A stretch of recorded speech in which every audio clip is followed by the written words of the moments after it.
on lance tout de suite la sauce, mon cher, avec un truc Bien. dont tout le monde a été gratifié un peu partout en France et même un peu à l'étranger, malheureusement. C'est vraiment cette magnifique couverture de Paris Match.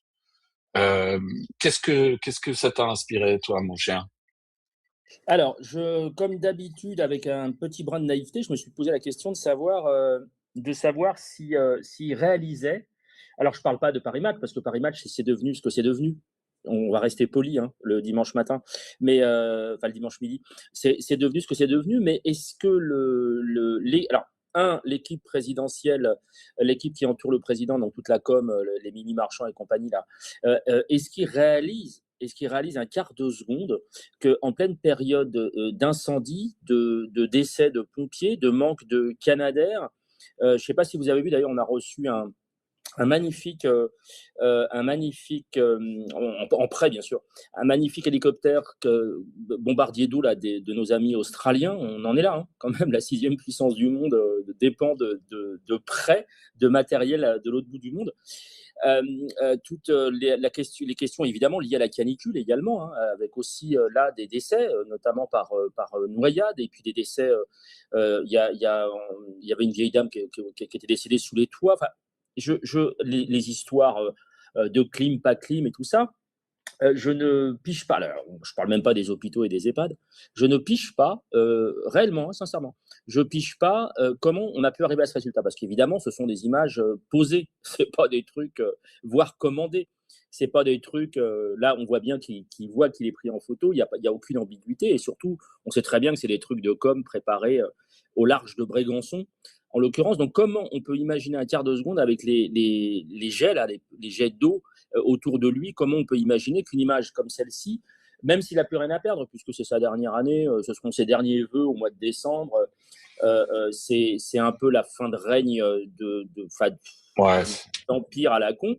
Et surtout, en bas, alors je ne sais pas si vous voyez, mais enfin, en bas, il y a Glucksmann qui galoche Salamé. Quel message ça aussi, ça envoie? Je rappelle que l'un est candidat honteux à la présidentielle, donc honteux parce que pas déclaré, et l'autre est journaliste vedette du service public, France Inter, France 2 et ainsi de suite. Qu'est-ce que ça envoie comme message? Alors, est-ce que c'est un côté fin de règne, l'autre côté la succession, mais comme dans une république quasi bananière? La succession est assurée, mais alors, ça veut dire autre chose. Ça signifie que non seulement, ça vient conforter l'idée que non seulement c'est la fin de règne, effectivement, que j'en ai plus rien à foutre, comme si j'en avais eu à foutre d'ailleurs à un moment donné, mais j'en ai plus rien à foutre, et que deux, mon successeur ait tout trouvé, mais surtout, et je termine là-dessus, pardon, c'est que le service commandé, les services commandés médiatiques ont eux aussi le successeur de Macron en la personne de Glucksmann, qui est donc en couple avec l'une des, je le dis pour nos amis qui sont à l'étranger, l'une des principales, hélas, l'une des principales journalistes françaises. Paris Match a fait illusion pendant des années comme une sorte de magazine qui était à la fois profondément affligeant, mais dans lequel il y avait de temps en temps du vrai journalisme. Il faut arrêter. C'est vraiment Paris Match, c'est une machine à rendre les gens complètement idiots. Mm. C'est un des exemples les pires de ce qui se fait, parce qu'en fait, de temps en temps, il y a quelque chose qui est vaguement digne d'intérêt, mais c'est noyé dans un monceau de trucs complètement, vraiment sans intérêt, qui, encore une fois, pour moi, c'est de la pornographie Mhm. pour petits bourgeois. Aujourd'hui, ce que les gens veulent, c'est que la classe politique arrête le théâtre.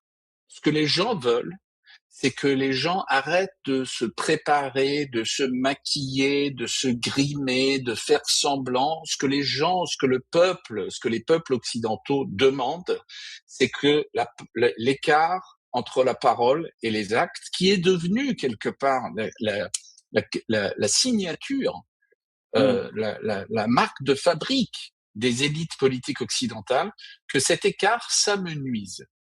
Et là, ce qu'on voit, parce qu'il faut bien comprendre, pour prendre cette photo de Macron, comme tu l'as dit, pour prendre cette photo de Léa Salamé et Raphaël Glucksmann, il y a eu des textos, il y a eu des coups de fil, il y a eu Bien sûr. toute une mise en scène qui a été planifiée très, avec beaucoup de soin pour prendre ces photos. Et ils ont participé à ça. Donc en fait, ce qu'ils sont en train de dire avec cette couve, c'est que c'est en gros, nous n'avons rien compris à ce que les gens veulent et nous allons continuer de faire le théâtre pour demeurer qui est Mmh. notre marque de fabrique. Donc Mmh. vraiment, honte à ces gens, honte à Paris Match, honte à Bernard Arnault qui déjà nous casse les bonbons à demander à des stars hollywoodiennes et à des top modèles de nous faire ces pubs débiles mentales qui essayent de nous convaincre qu'on a besoin de s'acheter des sacs à main Louis Vuitton et des parfums Mmh. à la con de Christian Dior, etc. Et moi, je voudrais dire un mot, ces stars de cinéma et ces top modèles devraient avoir honte parce qu'ils ont assez d'argent comme ça. Ils n'ont pas besoin de faire ces putains de pubs de merde pour vendre les sacs de François Pinault, François-Henri Pinault et de Bernard Arnault. Et ils devraient avoir honte. Et moi, je Mmh. sais ce qu'il y a derrière, parce que je connais un petit peu ce monde-là. Ce qu'il y a derrière, c'est un entourage de gens qui leur disent ouais non c'est une super bonne idée de faire cette pub machin parce que eux ils touchent une commission et ces stars hollywoodiennes naïves disent ok bah oui allez je vais le faire parce que comme ça me fera 10 millions de plus sur mon compte en banque. Vous n'avez pas besoin de ces millions et vous devriez avoir honte de faire ces putains de pubs. Et donc le prolongement de ce merdier dans les aéroports du monde entier notamment, c'est ces publications de merde comme Paris Match. Bernard Arnault devrait avoir honte, Paris Match devrait avoir honte, quiconque bosse pour cette publication devrait avoir honte. Et ces politiques qui continuent de faire ce cirque devraient avoir honte. Allez, on passe à autre chose parce que vraiment, ils m'ont trop gonflé.